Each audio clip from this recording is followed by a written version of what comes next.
sang and danced at the World Cup, and the Germans danced along in record numbers, celebrating a swelling rebirth of national pride unparalleled in recent history. Off the field, the mixture of cultures and countries was blissfully peaceful, but on the field at times, this cup was ugly and violent. Daniel DeRoss's World Cup was abbreviated by an elbow, and Wayne Rooney's ended abruptly with a stomp and a shove. At other times, this cup was magnificent. Who could have imagined a more beautiful goal than this one by England's Joe Cole? But then came Argentina's Maxi Rodriguez and Italy's Fabio Grosso. Italy has scored! Fabio Grosso! Jens Lehmann stopped 2 penalty kicks to beat Argentina, but then Ricardo stopped 3 to beat England. At times, this cup was heart-wrenchingly poignant.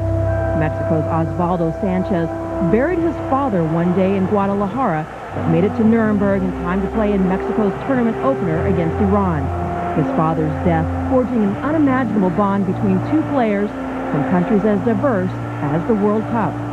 This cup was also filled with cards and more cards, a record 20 given out during the Portugal-Netherlands game alone. Players fueled the frenzy with flops and dives, suffering apparent career-ending injuries only to be miraculously resuscitated in just 20 seconds with a mysterious wave of a trainer's proverbial magic sponge. In the end, of course, a champion was crowned. This one amid a match-fixing scandal back home that leaves more than half the squad uncertain of its future. Still, the team has something its allegedly crooked league officials can never gamble away. The World Cup moves to South Africa in 2010. So, what of the African team? The Ivory Coast was strong. Ghana advanced to the knockout round, another sign of the growing emergence of that continent.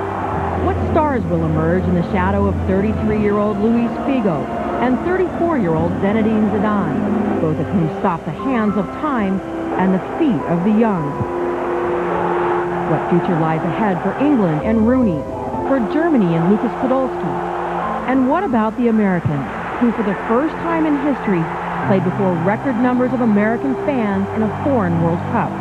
Could 2010 be their rebound from this year's lackluster performance? Could the image of Brian McBride's bloody face and the Americans' gritty game against Italy, down a man for 43 minutes in a 1-1 tie, foreshadow their potential for advancement in Johannesburg? South Africa beckons. That's right, 4 more years till South Africa hosts the World Cup. That's 2010. They actually were awarded the honor over 4 other African nations way back in 2004. Qualification begins as early as September of 2008 for European teams. Every nation in the world besides South Africa will have to earn its way into the field. That includes Italy. And stay tuned for our ultimate highlight, which is dedicated this week exclusively to the World Cup. Is it in you?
Ultimate Highlights.